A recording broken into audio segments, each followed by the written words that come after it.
Mas, Anda diminta mengajukan proposal untuk jabatan menek BUMN. Demikian WA dari seorang yang sangat berpengaruh di negara ini.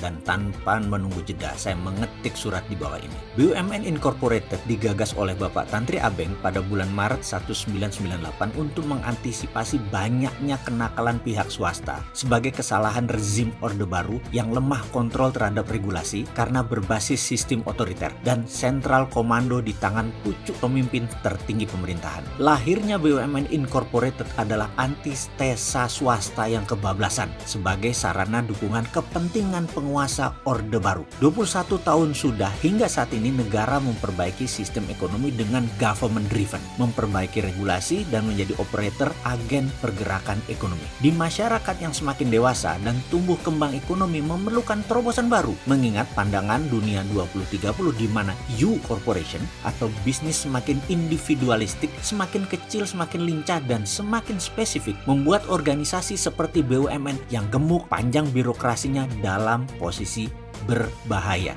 Contoh departemen store, sudah banyak yang dibunuh dengan perilaku generasi digital. Toko sekarang menjadi kecil-kecil dan spesifik. Tidak bisa global, serba ada lagi. Tidak bisa usaha, harus ada semua. Debenham, H&M, banyak departemen store di dunia yang gulung tikar, rubuh. Perusahaan besar di dunia seperti GE, Alphabet atau Google, Amazon, Alibaba, strateginya tumbuh organisasinya bukan tumbuh organik, tetapi anorganik. Tumbuh anorganik ini artinya tidak ikut cawe-cawe mengelola, tetapi ikut merasakan pertumbuhan laba dan omsetnya. Anorganik itu tumbuhnya dengan akuisisi. Bahkan Temasek Singapura menggunakan strategi yang sama. Maka saya mengusulkan jika saya memegang mandat menjadi Menteri BUMN dengan aset mencapai 7.000 triliun tersebut, maka dalam kurun waktu 5 tahun saya akan menjual aset tersebut, setidaknya akan mendapatkan free cash 4.000 triliun. BUMN akan menjadi lincah, besar secara kapital tapi kecil secara organisasi. Saat ini kami sedang menyiapkan aplikasi dashboard digital agar Pak Presiden bisa melihat langsung pergerakan BUMN dari handphone Bapak setiap saat. Kemudian kita akan ubah secara perlahan corporate action BUMN, di mana dari sisi aset yang 3.000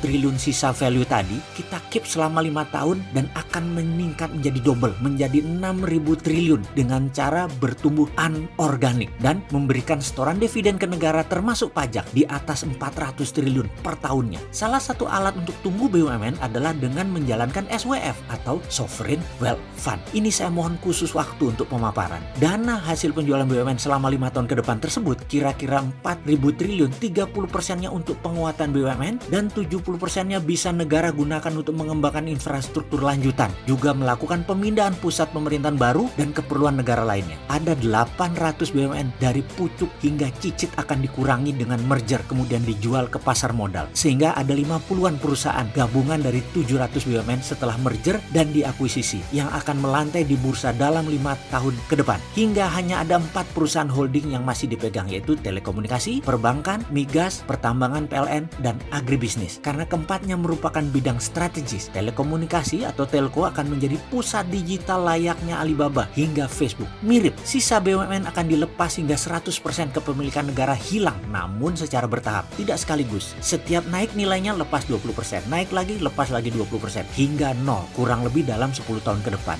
4 holding tadi yang negara masih pegang akan menjadi super holding. Dengan demikian di tahun 2029 BUMN tidak menjadi kementerian, tetapi menjadi BUMNK, badan usaha milik negara khusus, berposisi di bawah departemen terkait. Misalnya bank di bawah Menteri Keuangan, Pertamina dan Tambang PLN di bawah Departemen SDM, telekomunikasi di bawah Kominfo, agribisnis dan industri juga di bawah Kementerian Kementan. Untuk itu saya menyiapkan tim yang akan mengeksekusi pekerjaan ini selama 5 tahun ke depan. Ada 200 profesional yang usianya antara 30 sampai 45 tahun. Pekerjaan ini adalah grand plan 10 tahun, di mana 5 tahun pertama fokus memperbaiki kinerja perusahaan, membangun infrastruktur. Tahap kedua seperti sektor industri dan manufaktur adalah target melengkapi infrastruktur jalanan atau infrastruktur statis yang telah siap. Saya juga mengusulkan agar swasta bisa memproduksi listrik atau power plant, bahkan tidak perlu dijual ke PLN, bisa jual langsung ke daerah industri atau wilayah kerja listrik atau ke swasta. Swasta juga boleh memproduksi BBM, bahan bakar minyak, dari sumur mereka masing-masing dan menjual langsung ke konsumen sampai ke SPBU swasta. BUMN keuangan ada misi besar, yaitu menjadi streaming income negara dalam memajaki kapal kargo internasional lewat di seluruh wilayah Indonesia yang dikenakan tarif dalam tanda petik untuk asuransi dan sejenisnya. Untuk itu dua negara besar yang bisa mengganggu konstelasi akan diajak pihak mereka untuk mendapat jatah 10-20% dalam setoran equity penuh. Jadi Amerika store 20%, Cina store 20%. Ditarget 1 tahun 50 billion dolar atau sekitar 700 triliun rupiah didapat dari usaha memajaki negara-negara yang memanfaatkan kargo internasional di seluruh wilayah Indonesia. Demikian uraian singkat saya, semoga bisa menjadi masukan. Atas perkenan Bapak saya ucapkan banyak terima kasih. Mohon maaf menggunakan WA sebagai ajukan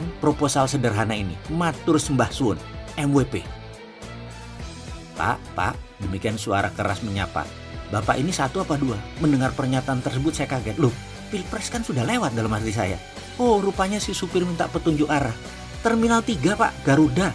Kata saya segera karena masih tengar-tengar dibangunkan tidur oleh suara pertanyaan supir taksi dalam perjalanan pagi-pagi dapat mimpi menerima panggilan disuruh buat lamaran. Ngimpi toh.